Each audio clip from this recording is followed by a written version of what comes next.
وہاں پہ جو تاریخی آثار ہیں, جو آرکیٹیکچر ہے, کلچر ہے. پھر ماڈرن ٹرکی تو میرا بڑا سبجیکٹ ہے. میرے لیے خبر نہیں ہے ترکی ترقی کر گیا. میرے اگر آپ 1990 کے لکھے پورے پیج پر چھپے ہیں کہ ترکی ایک ورلڈ اکانومی بننے والا ہے, یہ مجھے نہیں تھا پتا. صرف یہ پورے ترکی میں بحث تھی. ہماری خبر لیٹ آتی ہے کیونکہ ہماری خبر ہونے کے بعد خبر آتی ہے. تو ٹرکی میرا اس لیے انٹرسٹ تھا کہ یونیورسٹی میں جب میں پولیٹیکل سائنس ڈپارٹمنٹ میں گیا تو میرے پروفیسر حسن رضوی صاحب نے کہا فیئر ویل پہ کہ ایک ٹاپک بنا لو اپنا, وہ مجھے ذرا شاید پسند کرتے ہوں گے. تو میں نے کہا جی میرا ٹاپک تو ٹرکی ہے. تو ٹرکی ایک تو میرا عشق بھی ہے, پھر خالی عشق نہیں ہے, میں اس سے سیکھتا ہوں, اس کے رسم و رواج سے اور اس کے پولیٹیکل سسٹم سے, کہ کیا وجہ ہے کہ 1923 میں جو ترکی مرد بیمار 1914 کی فرسٹ ورلڈ وار میں ٹوٹ گیا, بلکان وار میں اتنی بڑی امپائر چند مہینوں کے اندر بکھر گئی, اس کی ریزنز کیا تھی؟ ہم آٹومن کا عروج تو پڑھتے ہیں لیکن زوال نہیں پڑھتے. آپ نے فلمیں دیکھی ہوں گی, وہ دا فال آف رومن امپائر, تو فال آف آٹومن امپائر کو بھی تو پڑھنا چاہیے نا. پھر جب میں نے وہ پڑھا تو میں نے یہ بھی پڑھا, میرا یہ انٹرسٹ ہوا کہ what is the reason behind کہ ٹرکی, میں نے 83 میں فرسٹ ٹائم گیا جو اس کتاب میں ہے, اس کے بعد بہت دفعہ گیا, کہ ٹرکی کیوں مرج کر رہا ہے 1923 کے بعد. میرے سے بھی ترکی میں ایک ایسے جگہ فنکشن پہ مجھے بچوں نے کہا, بہت سٹوڈنٹ ہیں, انہوں نے 2 بڑے بورژوا قسم کے ایلیٹ فنکشن رکھے تھے, سوٹ ٹائی بھی میرا لے گئے پہلے کہ آپ دور سے آئیں گے. میں نے کہا نہیں اس کو کینسل کر دو, یہاں پر جو سٹوڈنٹس ہیں میں ان کو بلاؤ. یہاں پر ایک ہے تکیہ ہند, میں پاکستانیوں کو دکھانا چاہتا ہوں, ہم اس کو پروموٹ کریں گے 400 سال پرانا آٹومن پیریڈ میں. اور وہ تکیہ ہند کیا ہے؟ وہ تکیہ ہند آٹومن نے بنایا تھا, جو صوفیہ کرام خصوصاً نقش بندی صوفی اور دوسرے جو صوفی تھے, وہ 2-3 اور اسکول آف تھاٹ, کہ وہاں پر جب عراق جاتے تھے یا کہیں آتے تھے تو اگر استنبول آئیں تو وہاں قیام کریں. اس تکیہ ہند میں نے وہ قبریں بھی تلاش کی ہوئی ہیں, وہاں موجود ہیں, کہ ٹیپو سلطان نے آٹومن کے ساتھ دوستی کرنے کے لیے کہ ہمارے ساتھ دوستی کی جائے اور مجھے سمندری راستہ میں آپ کو دینے کے لیے تیار ہوں, آپ مجھے منڈیاں دے دیں. وہ ایک علیحدہ بات ہے کہ وہ کوئی معاہدہ نہیں ہوا. وہاں پر اپنے 250 فوجی بھی بھیجے ٹریننگ کے لیے کہ ہمیں ماڈرن ٹریننگ دی جائے میری فوج کو. اور سردار محمد وہ جو اس کا کمانڈر تھا, اس کی قبر ہے. لیکن میں وہاں پر بولا, وہ نیٹ پہ پڑھا ہے, پاک ہند بر صغیر کے ترکوں سے تعلقات, وہ چھاپ بھی رہا ہوں, میں کسی سوشل میڈیا پہ ڈال دوں گا. تو وہاں پر لیکن 100 سال میں پہلی دفعہ کوئی پاکستانی ہندی گیا اور اس نے تقریب برپا کی. کیوں؟ 100 سال پہلے مولانا عبید اللہ سندھی وہیں پر چلا وطن ہو کر رہتے تھے, 3.5 سال وہ وہیں پر رہے, اور اس کے بعد وہ پہلی تقریب تھی. وہیں پر انہوں نے کانسٹیٹیوشن آف انڈیا لکھا, جس کے بارے میں یہ کہا جاتا ہے کہ علامہ اقبال رحمۃ اللہ کا جو خطبہ الہ آباد تھا, وہ اصل میں اس کی کنٹینیوٹی تھی جو انہوں نے وہاں سے چھاپ کر بھیجا.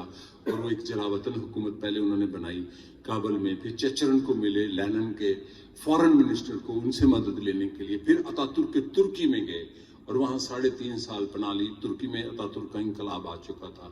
تو وہ ٹرکی کو میں کئی ڈائمینشن سے پڑھتا ہوں, ہسٹری, آرکیولوجی, اینتھروپولوجی, لٹریچر. اسی لیے پھر میں نے جو پبلیکیشن ہاؤس بنایا, اس کی مین ریزن بیہائنڈ بزنس نہیں تھا, ابھی بھی نہیں ہے, لیکن میں اس کو بزنس کر کے زندہ رکھنا چاہتا ہوں, کیونکہ میں NGO پہ یقین نہیں رکھتا کہ ہمیں کوئی ڈونر فنڈ دے اور ہم کتابیں چھاپیں. ہمارا ڈونر ریڈر ہے. اسی بنیاد پر میں نے پھر کتابیں سلیکٹ کی ٹرکش لٹریچر کی از خود. اب وہ تقریباً ڈاکٹر صاحب 80 سے 100 کتابیں ہیں جو ہم چھاپ چکے ہیں, مگر اتنا ادارے پاکستان کے کسی سرکاری پرائیویٹ ادارے نے فارن لٹریچر اس سپیڈ سے اور اس معیار سے نہیں چھاپا. تو وہ میرا چونکہ خود ٹرکی میں انٹرسٹ تھا, حالانکہ میں لٹریچر کا آدمی نہیں ہوں, بالکل نہیں ہوں. میں لکھنے میں, پالیٹکس میں, اینتھروپولوجی میں یا سماج میں یا سفرنامے میں اب ہوں, تو میرے یہ موضوعات ہیں. تو ٹرکی میرا اس لیے موضوع تھا. اب ایجوت صاحب میرے دوست تھے, بلند ایجوت, 4 ٹائم پرائم منسٹر, میری دعوت پر ایک دفعہ پاکستان بھی آئے. وہ شاعر تھے اور سیاستدان تھے, اور ان کی پرسنالٹی میں شاعری تھی. سائپرس انہوں نے 1974 میں واپس لیا. اسلامی تاریخ میں 16ویں صدی کے بعد کسی مسلمان خطے نے اپنا ملک واپس 1 انچ نہیں لیا. انہوں نے لیا. لیکن یہ ان کا, میں جب کہتا تھا فاتح سائپرس کہتا ہے دس از نتھنگ, انہوں نے ٹرکی کو ویلفیئر اسٹیٹ بنانے کی طرح یہاں سوشل ڈیموکریٹک پالیٹکس انٹروڈیوس کرائی, نیرو نیشنلسٹ پالیٹکس سے. اور وہ جرنلسٹ بھی تھے, انہوں نے اپنی جوانی میں ربندر ناتھ ٹیگور کو ترکی میں ترجمہ کیا. وہ میرے بڑے دوست تھے, ان کی دوستی کے قصے ہیں ترکی میں میرے بارے میں, کئی لوگ مجھے سنا رہے ہوتے ہیں. اب ترکوں کا مطالبہ ہے کہ میں ان کے ساتھ باتوں کو, یادوں کو شیئر کروں, اور وہ پروٹوکول توڑ کر مجھے پرائم منسٹر ہاؤس سے باہر ملنے آتے تھے. اس کی وجہ کیا تھی؟ نہ میں بلاول بھٹو ہوں, نہ میں مریم نواز ہوں, نہ میں خود کوئی لیڈر ہوں. اس کی وجہ وہ انٹلیکٹ تھا, ہم باتیں کرتے تھے, پالیٹکس میں مشورہ بھی دیتے تھے وہ مجھے, اور میں بھی ان کو بڑے مشورے دیتا تھا. تو اس لیے میرا جو انٹرسٹ ہے اسلامی سویلائزیشن میں, وہ میں آپ سے بحث کروں گا کہ ہم اتنی شاندار تہذیبوں کے وارث ہیں. ہڑپا تہذیب, یہ انڈس تہذیب نہیں اس کو کہا جاتا آرکیالوجی میں, ہڑپیائی تہذیب ہے جو کہ آپ کے قریب ہے. ہڑپا, انڈس یہ سیاسی بات ہے کہ کم لوگوں کو پتا ہے کہ انڈس اس کو کون کہتے ہیں. اصل میں یہ ہڑپیائی تہذیب ہے, اس کے مہیر گڑھ میں جو آثار ملے ہیں.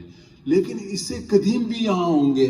میں چکوال کے سون ویلی کے ریجن کو بہت وزٹ کرتا ہوں, میرا پنجاب میں وہ فوکس ہے. تو اب مجھے ڈاکٹر اطہر جو ہیں بھاولپور یونیورسٹی کے پروفیسر وائس چانسلر, انہوں نے کہا ہم ایک پروجیکٹ کر رہے ہیں کہ ہاکڑا تہذیب کو ڈھونڈا جائے. تو پھر میں نے انہیں بتایا کہ آپ کو پتہ ہے کہ میں ایک کتاب اور لکھنا چاہتا ہوں. میرے یہاں کتابیں رکی ہوئی ہیں, میں آپ کو صحیح بتاؤں کہ ٹائم میں مینیج کرتا ہوں کہ اب یہ لکھوں, اب یہ لکھوں. میں شاید اس لیے بھی سیاست میں عملی میں نہیں آنا چاہتا کہ میں لکھنے کو زیادہ سمجھتا ہوں طاقتور ہے میرے لیے, کہ بر صغیر پر سارے حملہ آور آئے اور پوری دنیا میں جاتے ہیں, خالی بر صغیر نہیں. ہم نے چونکہ تاریخ نہیں پڑھی ہوتی, روس میں بھی جاتے ہیں.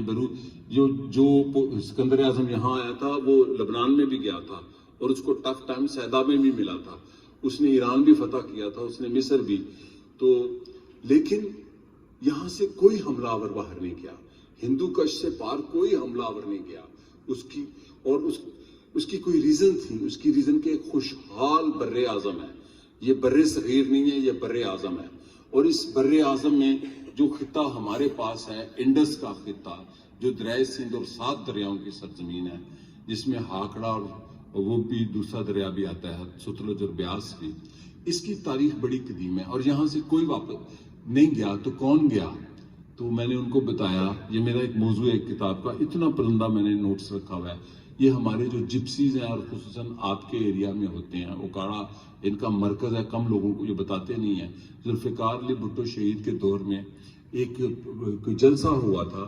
ایک یہاں دوست میرے بنے تھے, لاہور شہزال میں آتے تھے, افضل بھٹو ان کا شاید نام تھا. تو انہوں نے پسماندہ قبائل ایک تنظیم بنائی ہوئی تھی جو ہپیز جپسیز کی, یہاں خانہ بدوش, چنگڑ, گگڑے, ٹپری واس, سرکس کرنے والے, یہ وہ لوگ ہیں جو انڈیجنس ہیں اس دھرتی کے, اس بر صغیر کے. اور ان کے علاوہ وہ وارث ہیں اس دھرتی کے جو ڈراویڈینز ہیں, ساؤتھ انڈیا کے لوگ ہیں, وہ جو کالے لوگ ہیں. ہم سب جاٹ, راجپوت, سید, افغانی باہر سے آئے ہیں. تو جیسے امریکہ کے انڈیجنس لوگ ہیں یا اوبریجنل لوگ جو آسٹریلیا کے ہیں, وہ بھی ایک علیحدہ بحث ہے کہ کیا اوبریجنل انڈس کے لوگ ہیں. میرا یہ ماننا ہے کہ ہاں وہ انڈس کے لوگ ہیں, کیونکہ ایک پیوری تھیوری ہے کہ آسٹریلیا کا جو خطہ ہے بر اعظم, یہ ہندوستان سے ٹوٹا, اگر نقشہ جوڑیں تو ملتا ہے, اور کئی پودے نباتات میں ملتے ہیں. تو یہاں سے کون گیا؟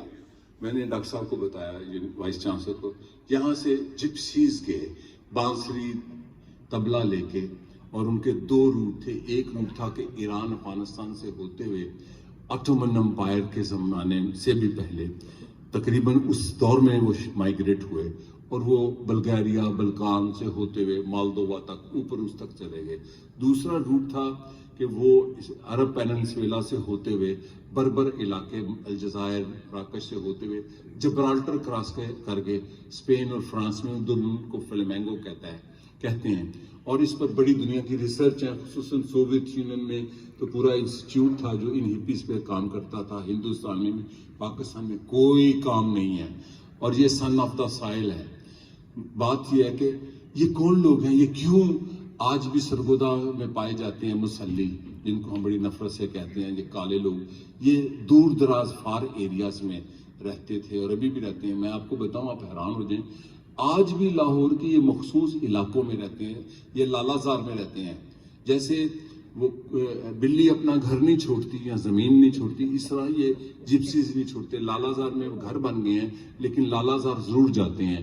آپ کو ابھی بھی لاہور کی ایک دیوار میں بتاتا ہوں کہ جو مین مارکیٹ ہے گلبرگ کی, اس کی دیوار کے ساتھ ایک پوری دیوار پہ انہوں نے قبضہ کیا ہوتا ہے. وہ بھی ان کی پرانے صدیوں سے روٹ تھا.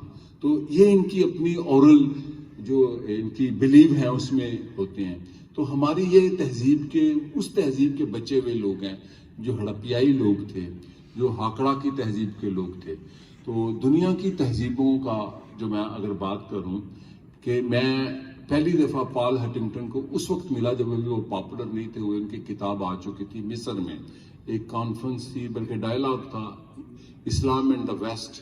اس میں حسین ہیکل کو بھی ملا. تو میرے ساتھ جو ایک شخصیت بیٹھی ہوئی تو پال ہنٹنگٹن تھے, کلیش آف سیولائزیشن, جن کی کتاب پر پوری دنیا بڑی بحث کرتی ہے. بڑی دلچسپ کتاب ہے, بہت شاندار کتاب ہے.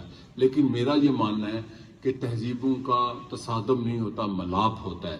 ایک تہذیب دوسرے سے سیکھتی ہے, دوسری تہذیب تیسرے سے سیکھتی ہے. میرے سے ایک سوال ہوا ہے ایسے گفتگو کے بعد گندھارا میں کہ تہذیب کی ترقی کیا ہوتی ہے. اب ہم اس کو نہ مانیں تو یہ غلط. تہذیب کی بغداد کی ترقی کیا تھی؟ علم کی ترقی تھی. اسپین کی ترقی کو ہم اسلامی کی بات کروں, کیا تھی؟ علم کی ترقی تھی. انوینشن کی, اڑنے کا انہوں نے, پہلا دنیا میں جو انسان اڑا وہ اسپین میں اڑا, وہ فیل ہو گیا. دوسرا جو انسان اڑا اس کا ذکر ہے وہ استنبول میں اڑا. تو یہ سائنس تھی نا, تہذیب کی ترقی یہ ہوتی ہے. چوتھی ترقی جو ہندی مسلمانوں نے بھی کی, اتنے بڑے تاج محل بنا دیے, 23% جی ڈی پی ہمارے مغل امپائر کا تھا. مغل امپائر کے وقت میں دنیا کا 23% جی ڈی پی تھا. تب یہ جواب لوگوں کو شاید وہاں کئیوں کو نہ پسند آیا ہو, تو میں نے جواب دیا تھا کہ جب اسلام میں بھی, قرآن پاک میں بھی ہے کہ زمانے کو جاہل نہ کرو. ہم بڑے کہتے ہیں زمانہ قبل از جاہلیت, وہ جاہلیت زمانہ حجاز میں تھا. نبی پاک صلی اللہ علیہ وسلم کی آمد سے پہلے ان کو کہا گیا کہ آپ ایک جاہل سماج تھا. وہ وہاں پہ نبی پاک صلی اللہ علیہ وسلم کا معجزہ ہوا اور دنیا کا سب سے بڑی ہستی کو پیدا کر دیا. لیکن اس وقت دنیا میں جاہلیت نہیں تھی. اگر آپ اس وقت کے باتھ روم دیکھیں کہ کتنے بڑے, اور اس وقت کا میڈیکل نظام دیکھیں جو اس وقت تھا دنیا میں. تو میں نے اس کی یہی مثال دی اپنی پہلی گفتگو میں کہ جب انڈس کے لوگ, ان کا سیوریج کا نظام تھا, ان کا سینیٹری کا نظام تھا, ان کا باتھ روم کا نظام تھا, ان کا اپنا یہ جو پاؤڈر روم ہوتا ہے اس کا انتظام تھا. تو انڈس کے لوگ جاہل ترقی یافتہ تھے نا, تو اس وقت کہیں جاہل تو رہتے تھے نا, کوئی اور خطہ جاہل ہوگا. اسی طرح آج کی ترقی, سوال کا حصہ یہ تھا, آج کی ترقی مغرب کی ترقی ہے, جس نے جہاز بنائے ہیں. اب ہم بڑی تقریریں کرتے ہیں, موشن یہ چوری ہو گیا اسلام, تو میں کہتا ہوں تسی بھی چوری کر لو.